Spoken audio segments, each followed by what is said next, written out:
Chapter 4. The Keeper of the Keys. Boom! They knocked again. Dudley jerked awake. "Where's the cannon?" he said stupidly. There was a crash behind them, and Uncle Vernon came skidding into the room. He was holding a rifle in his hands. Now they knew what had been in the long, thin package he had brought with them. "Who's there?" he shouted. "I warn you! I'm armed!" There was a pause. Then, smash! The door was hit with such force that it swung clean off its hinges, and with a deafening crash landed flat on the floor. A giant of a man was standing in the doorway. His face was almost completely hidden by a long, shaggy mane of hair and a wild, tangled beard, but you could make out his eyes glinting like black beetles under all the hair. The giant squeezed his way into the hut, stooping so that his head just brushed the ceiling.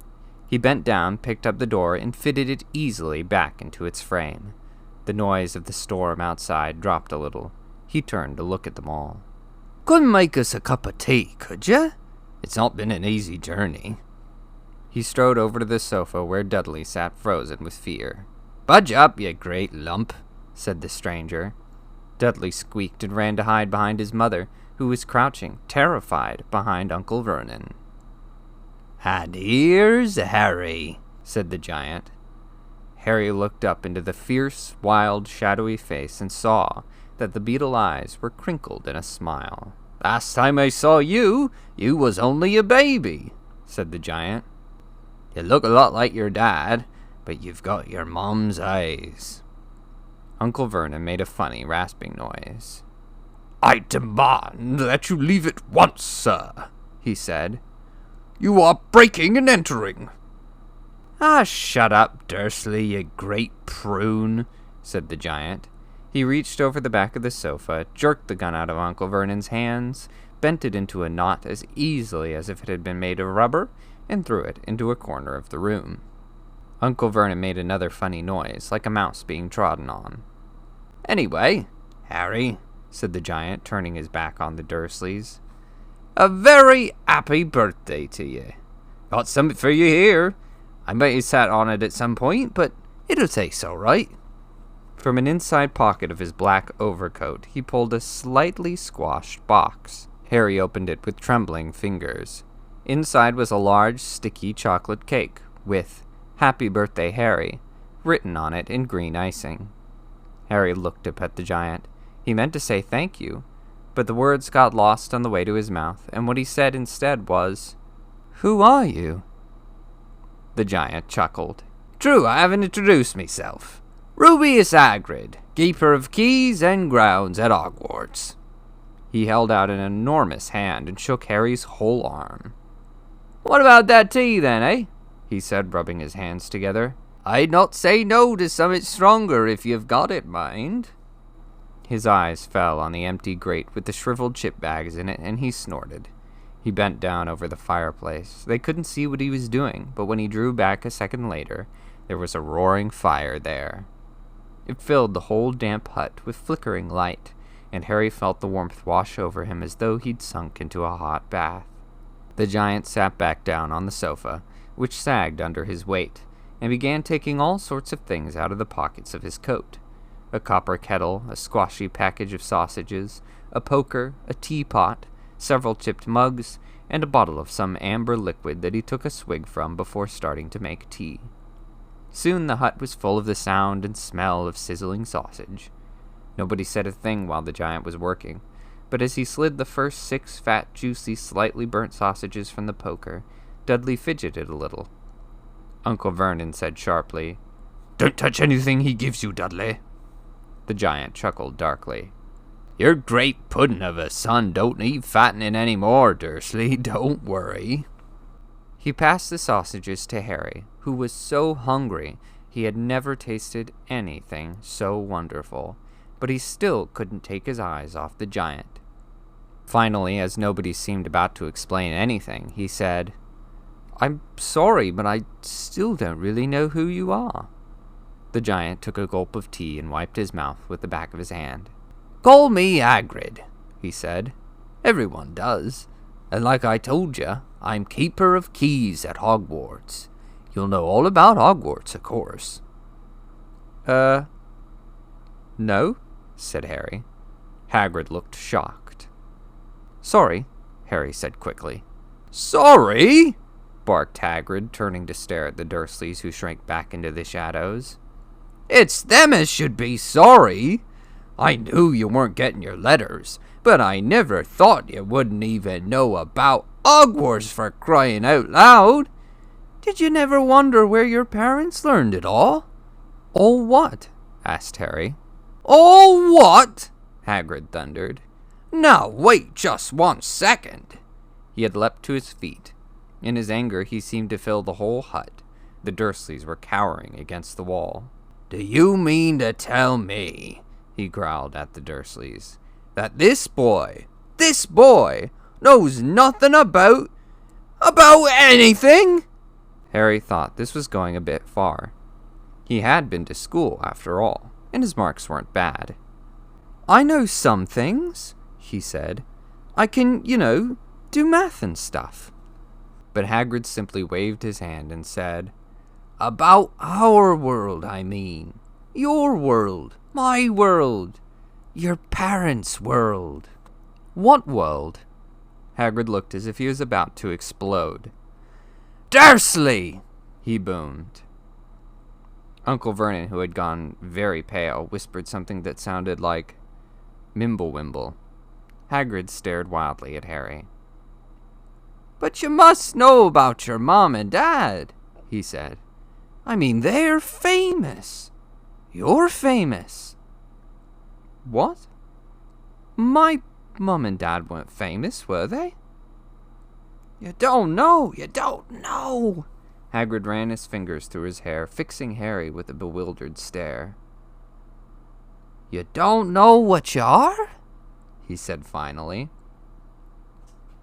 Uncle Vernon suddenly found his voice. "Stop!" he commanded. "Stop right there, sir. I forbid you to tell the boy anything." A braver man than Vernon Dursley would have quailed under the furious look Hagrid now gave him. When Hagrid spoke, his every syllable trembled with rage. "You never told him what was in the letter Dumbledore left for him." "I was there. I saw Dumbledore leave it, Dursley, and you've kept it from him all these years." "Kept what from me?" said Harry eagerly. "Stop! I forbid you!" yelled Uncle Vernon in panic. Aunt Petunia gave a gasp of horror. Go boil your heads, both of you," said Hagrid. "Harry, you're a wizard." There was silence inside the hut. Only the sea and the whistling wind could be heard. "I'm a what?" gasped Harry. "A wizard, of course," said Hagrid, sitting back down on the sofa, which groaned and sank even lower. "And a thumping good un, I'd say, once you've been trained up a bit. With a mum and dad like yours, what else would you be? And I reckon it's about time you read your letter." Harry stretched out his hand at last to take the yellowish envelope, addressed in emerald green to Mr. H. Potter, the floor, hut on the rock, the sea. He pulled out the letter and read, "Hogwarts School of Witchcraft and Wizardry, Headmaster Albus Dumbledore, Order of Merlin, First Class, Grand Sorcerer, Chief Warlock, Supreme Mugwump, International Confederation of Wizards. Dear Mr. Potter, we are pleased to inform you that you have been accepted at Hogwarts School of Witchcraft and Wizardry. Please find enclosed a list of all necessary books and equipment. Term begins on September 1st. We await your owl by no later than July 31st. Yours sincerely, Minerva McGonagall." Minerva McGonagall, Deputy Headmistress. Questions exploded inside Harry's head like a fireworks, and he couldn't decide which to ask first. After a few minutes he stammered, "What does it mean, they await my owl?" "Galloping Gorgons, that reminds me," said Hagrid, clapping a hand to his forehead with enough force to knock over a cart horse. And from yet another pocket inside his overcoat he pulled an owl, a real, live, rather ruffled-looking owl, a long quill, and a roll of parchment. With his tongue between his teeth he scribbled a note that Harry could read upside down. Dear Professor Dumbledore, giving Harry his letter. Taking him to buy his things tomorrow. Weather's horrible. Hope you're well. Hagrid.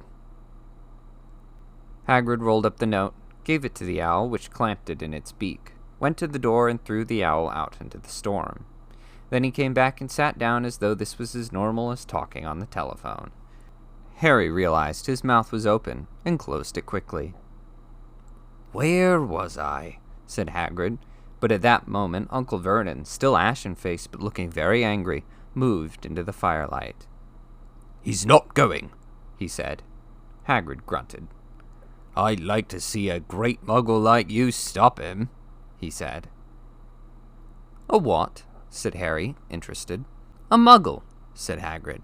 It's what we call non-magic folk like them. And it's your bad luck you grew up in a family of the biggest muggles I ever laid eyes on. We swore that when we took him in we'd put a stop to that rubbish, said Uncle Vernon. Swore we'd stamp it out of him. Wizard indeed. You knew? Said Harry. You knew I'm a wizard?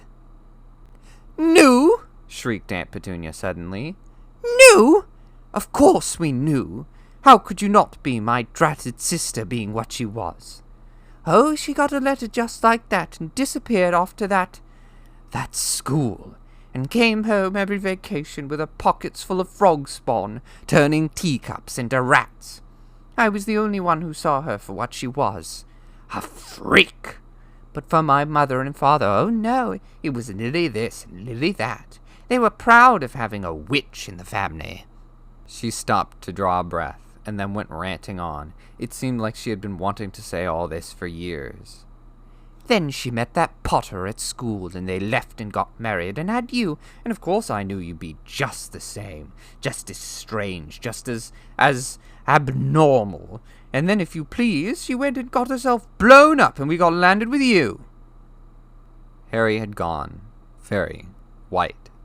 As soon as he found his voice, he said, Blown up? You told me they died in a car crash. Car crash?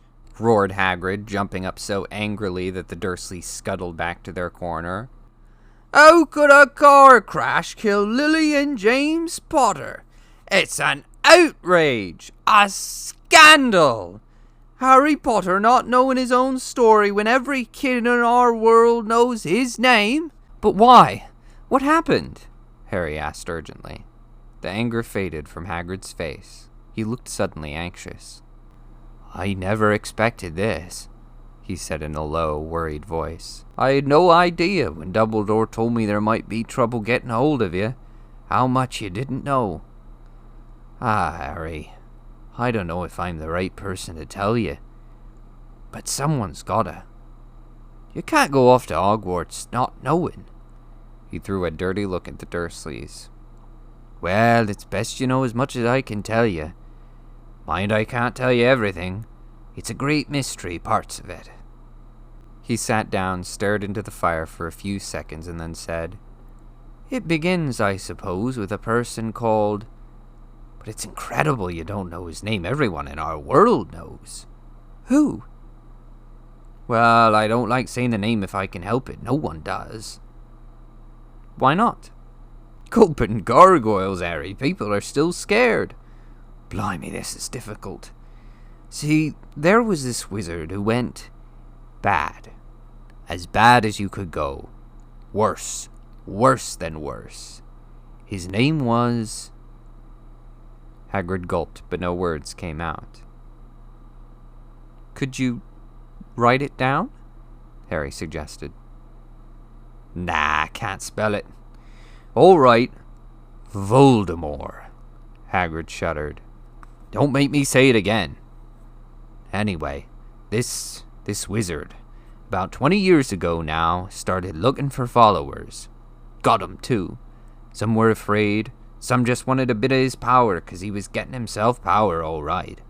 Dark days, Harry. Didn't know who to trust.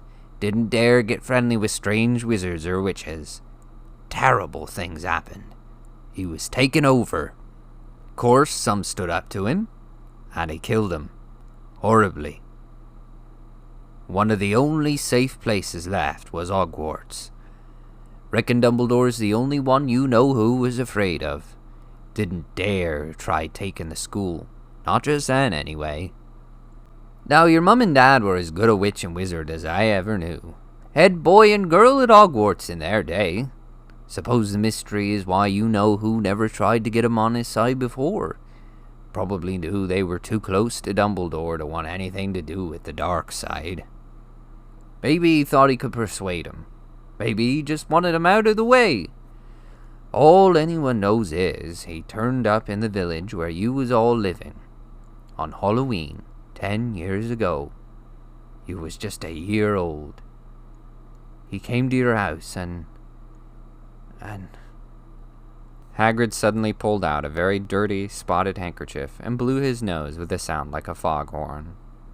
Sorry, he said, but it's that sad. Know your mum and dad, and nicer people you couldn't find, anyway.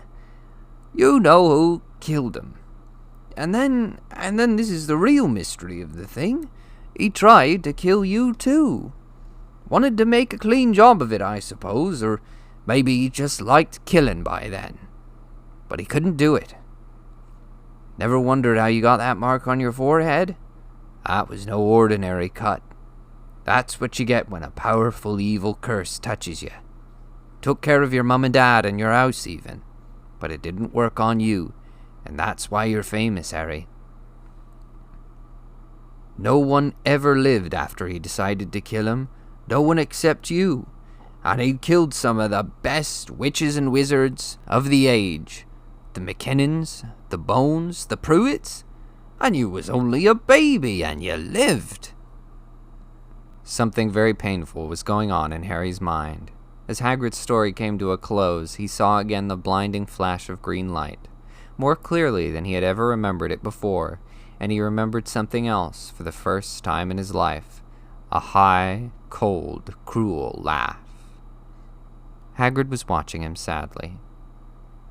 Took you from the ruined house myself, on Dumbledore's orders. Brought you to this lot. Load of old tosh, said Uncle Vernon. Harry jumped. He had almost forgotten that the Dursleys were there. Uncle Vernon certainly seemed to have got back his courage. He was glaring at Hagrid, and his fists were clenched. Now you listen here, boy, he snarled. I accept there's something strange about you, probably nothing a good beating wouldn't have cured. And as for all this about your parents, well, they were weirdos, no denying it. And the world's better off without them, in my opinion. Asked for all they got getting mixed up with these wizarding types. Just when I expected, always knew they'd come to a sticky end. But at that moment, Hagrid leapt from the sofa and drew a battered pink umbrella from inside his coat. Pointing this at Uncle Vernon like a sword, he said, I'm warning you, Dursley. I'm warning you. One more word. In danger of being speared on the end of an umbrella by a bearded giant, Uncle Vernon's courage failed again. He flattened himself against the wall and fell silent. That's better, said Hagrid, breathing heavily and sitting back down on the sofa, which this time sagged right down to the floor. Harry, meanwhile, still had questions to ask. Hundreds of them. But what happened to I mean you know who? Good question, Harry. Disappeared. Vanished. Same night he tried to kill you. Makes you even more famous. That's the biggest mystery, see? He was getting more and more powerful. Why'd he go? Some say he died. Codswallop, in my opinion. Doesn't know if he had enough human left in him to die. Some say he's still out there, biding his time like, but I don't believe it. People who was on his side came back to ours. Some of 'em came out of kinda trances. Don't reckon they could have done if he was coming back. Most of us reckon he's still out there somewhere but lost his powers. Too weak to carry on. 'Cause something about you finished him, Harry. There was something going on that night he hadn't counted on. I dunno what it was. No one does. But something about you stumped him all right." Hagrid looked at Harry with warmth and respect blazing in his eyes. But Harry, instead of feeling pleased and proud, felt quite sure there had been a horrible mistake. A wizard? Him? How could he possibly be? He'd spent his life being clouded by Dudley and bullied by Aunt Petunia and Uncle Vernon. If he was really a wizard, why hadn't they been turned into warty toads every time they tried to lock him in his cupboard? If he'd once defeated the greatest sorcerer in the world, how come Dudley had always been able to kick him around like a football? "Hagrid," he said quietly, "I think you must have made a mistake. I don't think I can be a wizard." To his surprise, Hagrid chuckled. "Not a wizard, eh? Never made things happen when you was scared or angry?" Harry looked into the fire. Now he came to think about it. Every odd thing that had ever made his aunt and uncle furious with him had happened when he, Harry, had been upset or angry. Chased by Dudley's gang, he had somehow found himself out of their reach. Dreading going to school with that ridiculous haircut, he'd managed to make it grow back. And the very last time Dudley had hit him, hadn't he got his revenge without even realizing he was doing it? Hadn't he set a boa constrictor on him? Harry looked back at Hagrid, smiling, and saw that Hagrid was positively beaming at him. "See?" said Hagrid. "Harry Potter, not a wizard. You wait, you'll be right famous at Hogwarts." But Uncle Vernon wasn't going to give in without a fight. "Haven't I told you he's not going?" he hissed. "He's going to Stonewall High, and he'll be grateful for it. I've read those letters, and he needs all sorts of rubbish. Spell books and wands and—" "If he wants to go, a great muggle like you won't stop him," growled Hagrid. "Stop Lily and James Potter's son going to Hogwarts? You're mad. His name's been down ever since he was born. He's off to the finest school of witchcraft and wizardry in the world. 7 years there, and he won't know himself. He'll be with youngsters of his own sort for a change, and he'll be under the greatest headmaster Hogwarts ever had, Albus Dumbledore. I am not paying for some crackpot old fool to teach him magic tricks," yelled Uncle Vernon. But he had finally gone too far. Hagrid seized his umbrella and whirled it over his head. "Never," he thundered, "insult Albus Dumbledore in front of me!" He brought the umbrella swishing down through the air to point at Dudley. There was a flash of violet light, a sound like a firecracker, a sharp squeal, and the next second Dudley was dancing on the spot with his hands clasped over his fat bottom, howling in pain. When he turned his back on them, Harry saw a curly pig's tail poking through a hole in his trousers. Uncle Vernon roared. Pulling Aunt Petunia and Dudley into the other room, he cast one last terrified look at Hagrid and slammed the door behind them. Hagrid looked down at his umbrella and stroked his beard. "Shouldn't have lost me temper," he said ruefully.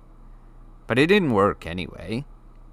Meant to turn him into a pig, but I suppose he was so much like a pig anyway there wasn't much left to do." He cast a sideways look at Harry under his bushy eyebrows. "Be grateful if you didn't mention that to anyone at Hogwarts," he said. "I'm, not supposed to do magic, strictly speaking. I was allowed to do a bit to follow you and get your letters to and stuff. One of the reasons I was so keen to take on the job." "Why aren't you supposed to do magic?" asked Harry. "Oh, wow. I was at Hogwarts myself, but I, got expelled, to tell you the truth. In me 3rd year. They snapped me wand in half and everything. But Dumbledore let me stay on as gamekeeper. Great man, Dumbledore." "Why were you expelled?" "It's getting late, and we've got lots to do tomorrow," said Hagrid loudly. "Gotta get up to town, get all your books and that." He took off his thick black coat and threw it to Harry. "You can kip under that," he said. "Don't mind if it wriggles a bit. I think I've still got a couple of dormice in one of the pockets."